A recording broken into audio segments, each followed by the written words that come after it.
Hi, I'm John Lucas. I'm going to show you how I use the hunter tool. This is a number 4 hunter tool. It's a solid carbide tool, and you'll notice that it has a slight bevel to it on the outside, and there's a slight bevel to the inside. This gives it a sharper edge. Here is a sample of the cutters. The number 4 cutter is on the left. It's a 1/2 inch in diameter. And the number 3 cutter is 3/8 of an inch in diameter.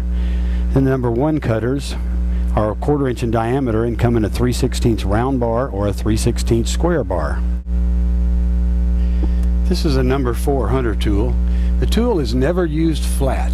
If it's used flat, it will try to pull it into the wood and you'll get a catch. The tool is always used slanted to one angle or the other. In order to do this, you find the bevel of the tool. The bevel would be down here on the bottom. So we'll find the bevel and we'll slowly rotate the handle around until it starts to cut. Then you just guide the bevel just like you would a bowl gouge. Now we can use it with the cutter going in either direction. Again, you find the bevel, rotate the tool back until it starts to cut, and then you lever the handle. Now always cut downhill. We'll find the bevel, cut down like that. Go back to the high point, find the bevel, rotate the tool. Now I'm cutting a very shallow cove here. You can cut with the tool at a very sharp angle, and it's going to cut a little slower, possibly a little cleaner, or you can flatten the cutter out and it'll cut a little bit more aggressively. But you'll notice I'm getting very clean shavings. Okay. Although you can hollow a complete bowl with the hunter tool, I find its best use is on final cuts. I'll rough it out with a bowl gouge because I think it's a little more efficient, and then I'll use the hunter tool for the final cuts. This is a hunter number 5 with a 3/8 inch cutter. Again, you find the bevel, rotate the tool in, and you'll notice the shavings. Now I'm guiding the tool just like you would a bowl gouge. I find that bevel, make my cut.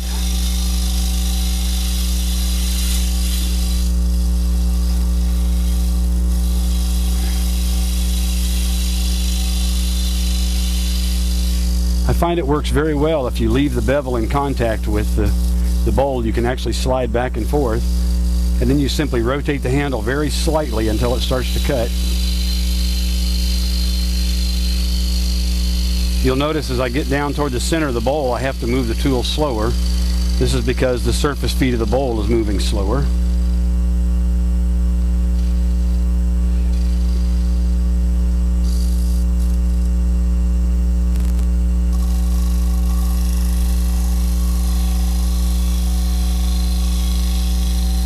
You'll notice I get very fine shavings if I take a really light cut. You'll probably find that if you speed the wood up just slightly, you'll get a little bit cleaner cut. If you have trouble starting a cut right here, which most of us do with bowl gouges or with these tools, one of the nice things about the hunter tool is it also makes an excellent scraper. I can rotate it around this direction. I can clean up by cutting with that bottom lip.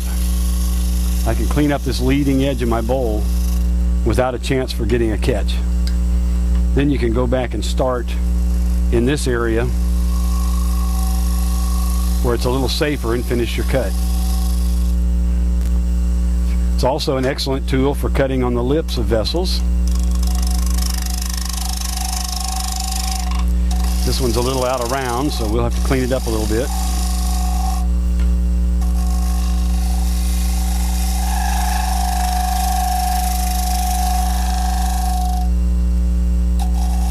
Find my bevel, rotate the handle around, let it cut at its own pace, and you get a nice clean surface. I've got some tear out right there. We're getting a little chatter, so I'll just go back and I'll make a lighter cut, find my bevel,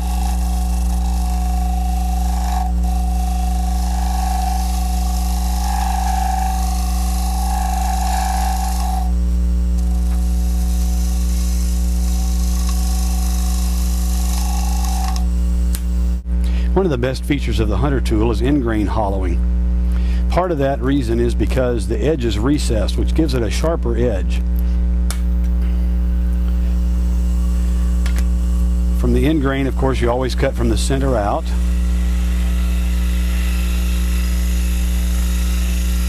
You'll notice the really beautiful shavings I'm getting across there.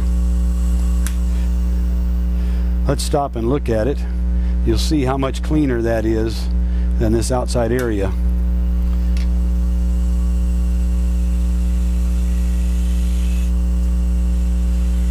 I do need to slow down at the initial cut. Swivel the handle out to control my cut.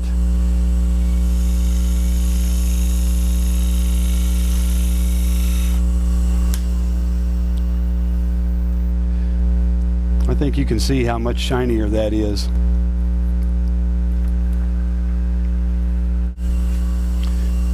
This cutter also works well inside a box, cutting from outside in.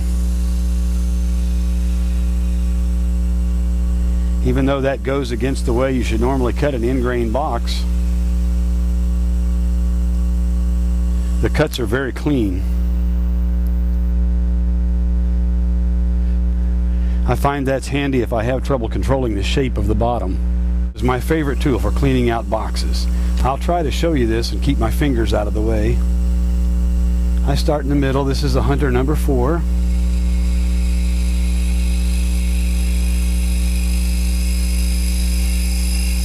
Now again, I let the tool do the cutting. I try not to force it.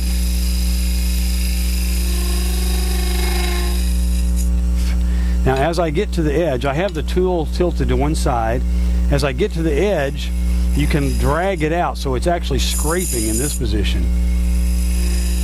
So right there at the transition point, it wants to chatter a little bit, so you got to take a lighter cut. And you just come out across the bottom as light as you can. And it leaves a very, very nice finish. It's very easily sanded out. The bottom is extremely clean. The sides, because it's a scraper cut, is a little bit coarser, but very easily cleaned up. This is one of the Hunter curve tools. These are typically used for hollowing inside hollow vessels. Since I can't show you inside a hollow vessel, I'm going to simulate that. What I've done, the tool rest should always ride out on here. This is kept in line with the center of the shaft. So if you're riding right here, there won't be any sideways torque. So we'll pretend like we reached through the hole.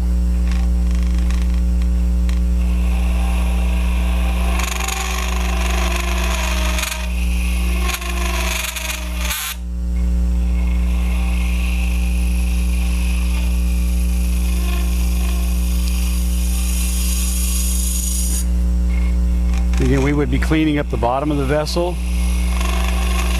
and we'd be coming up the side. Now if I get chatter like that, I need to take a lighter cut.